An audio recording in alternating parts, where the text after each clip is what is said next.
Okay, we got Coach Dunphy right now. Very well, Coach. Thank you. Appreciate it very much. Okay, questions for Coach Dunphy? Fran, the obvious plan was to stop the outside shooting and appeared to work. Yeah, we wanted to take away the three, try to run them off the three-point line a little bit. I was a little concerned when the last jumper that banked,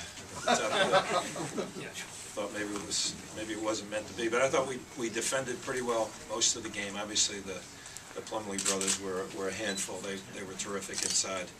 They were just a little bit too much for us on a 40-minute game basis. But I was pleased with our defense, and obviously, when you can win a game like this, everybody has to play well, and you have to get a little lucky too, and I think we did. Fran, do you kind of pick your poison there because of how you guys have defended? You've defended the three really well, and you know you're outsized in the front court. You kind of pick your poison and say, if we can shut them down the perimeter, we're gonna have a chance.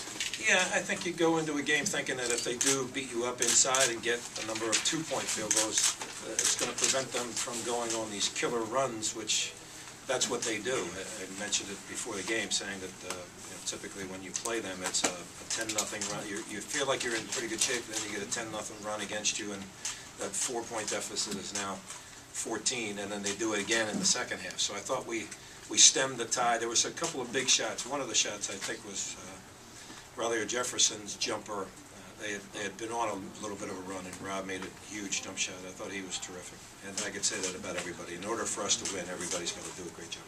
You've beaten some good non-conference teams the last 3 seasons, but does Duke feel a little different, only, I don't know, because Mike and what they represent? Well, sure. I think that the quality and the success of that program and what Mike has done, and I mentioned it to him before the game when we gave him in Philadelphia, gave him that plaque, and I was proud of our administration. Bill said, let's do something for Mike and show him how appreciative we are of the work that he has done over the course of his time. So I mentioned it to him. It's just an incredible basketball program, and for us to come out on top tonight is really very, very nice for a lot of people, a lot of Temple folks, a lot of Philadelphians, and certainly our team and our program. We're thrilled to have the opportunity to be standing here as winners tonight. So how much confidence do you have and trust in Khalif?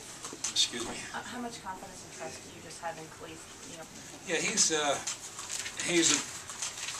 got huge courage, and he just has no fear, and I think that's what you need in a game like this. He made those 2 threes, and I just asked our guys, what was the score when he made the first one? Was it 4-7 and then 7-10, something like that, which then gives you a little bit of space. And so yeah, but he can do that.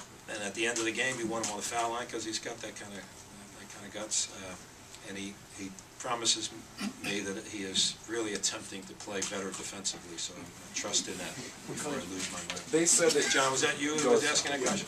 Were you just pleased at the way your guards were able to control the pace and tempo? Yeah.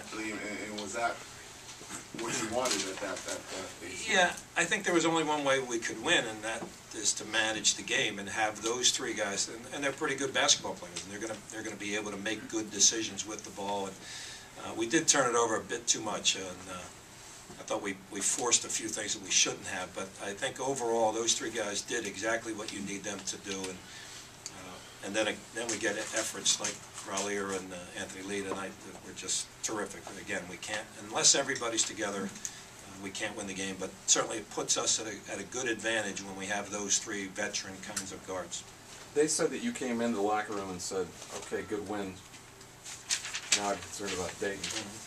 Yeah, I'm sort of a jackass. And I am. And there's 2 other things, or 2 other people that I'm concerned about too, and that would be Scooty Randall and Mike Eric, because they didn't get a chance to share in this through no fault of their own. So yeah, I am worried about Dayton, because that's the next step along the way. And while this is a fabulous, fabulous win, and we will enjoy it tonight, we'll go to work tomorrow to see what we can do on Saturday against Dayton. But again, you think of, here's 2 kids, that these windows of opportunities for these players are so small, and then they get hit with these injuries, and it just, I feel for them. And they shared in it because the team did well, but it would be great if they were healthy, and that's what you always hope for. Because these kids are, again, their shelf life is very, very short. And that last TV timeout, Khalif comes running off the court with pumping both fists, and Ramon and Juan kind of shuffle off their head down, kind of focus. Just talk about their different personalities and how they kind of mesh on the court. You know, I'm going to disagree a little bit because I thought one of our guys grabbed Khalif, and it seemed like to say, hey, you're doing a great job out there, and it looked like to me, he said, I don't even want to hear about the job I've been doing. I want to make sure I do a great job the final three and change whatever it was. That being said, their personalities are vastly different, every one of them. They can all do really good things for their team. They can all be even better basketball players on the other end of the floor defensively, but again, I'm not going to sit there and quarrel with them tonight, but after I watched the film a couple of times, we'll save a couple of those not so great defensive possessions. I thought we allowed them a couple of second chance opportunities late that we kind of stood and watched, and that's what we can't do. Coach, can you talk about having the team ride the subway to the game today?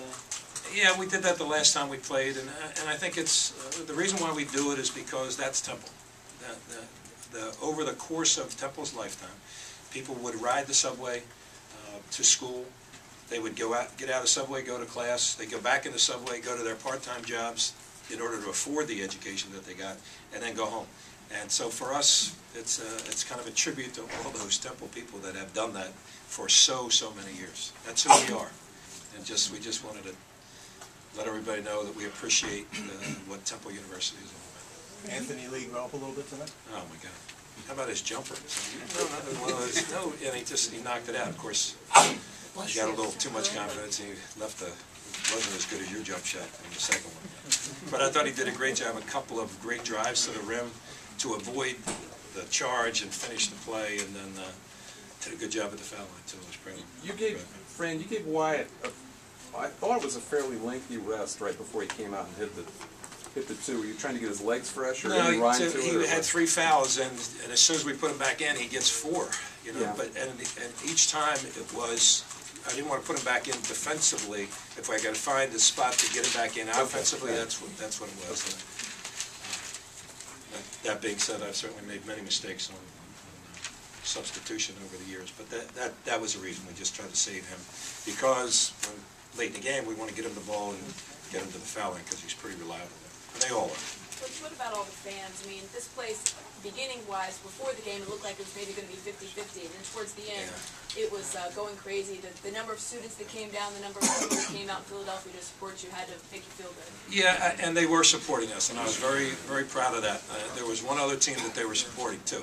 And, you know, I don't get that many calls when we're playing some other team, but when you're playing Duke, I got a ton of calls. And so I think it's a tribute to what Duke University is all about, what Mike Krzyzewski is all about, what he has built at that institution. And what you want is what happened at the end. And our kids, I know they probably weren't supposed to rush the floor, and I feel badly about that, but that's the kind of program Duke is. When you have a chance to win the game, the floor is getting, that's when you have arrived as a basketball program, when the students rush the floor. And Duke is, it's a magnificent basketball program, obviously a spectacular school, and we were privileged to play them tonight. Frank, can you kind of touch briefly on your friendship with Mike and how you guys met and what that relationship has meant to you over the Well, years? it's very important to me. In 1971, I had a chance to, I was in the United States Army, and I had a chance to get out of infantry duty, and somebody asked me if I would like to play basketball in the Army. I said, yeah, it seems like a good idea to me. And when I went to try out, Mike was there, and we had another good buddy of ours, Jim Oxley, was there, who was a South Jersey guy, great player, great guy. And so we got a chance to play together. And to be honest with you, you could see that he was going to be a spectacular leader, even while he was playing on that team. And he would come off the bench for our group, but he was the most knowledgeable, the best leader that we had in the program. And you could just, he was starting to study, he was starting to read, he was starting to think of how he was going to be, in my mind, how he was going to be a great basketball coach, and it obviously came to fruition. I can't tell you the amount of respect I have for the man. Dunphy, he talked about the tradition that this program has, and you're talking with, deserved reverence for Duke. Where is Temple? I mean, you talk about riding the subway. Are you the subway kids trying to climb the ladder? Yeah. Where are you? You know, I think we still have yet to, we're still to be determined, I think. And each year is such a different different situation, and can we be good? Yeah, I hope so, but we need some help. I mean, you can do things where we are today on a short-range basis. Now, can we do it for a long time without the likes of Mike Eric, without the likes of Scooty Randall? We'll have to see. But we talk about it a lot. We talk about how tough we have to be, and I mentioned it today or yesterday about Aaron Brown maybe checking out somebody who's 5-6 inches bigger. He's got to do it. It's just the way it is. We're not feeling sorry for ourselves. We're going to keep plugging away. If we can get lucky, maybe we can win our share of games. Is Mike any closer to coming back? Yeah, I think each week he's a little bit closer, and I think that the time frame now is maybe toward the end of the month. And if we just need that presence, And I want it for Mike. I want it badly for Mike because he's a good man. Any more questions? Thanks, Coach. Thank you.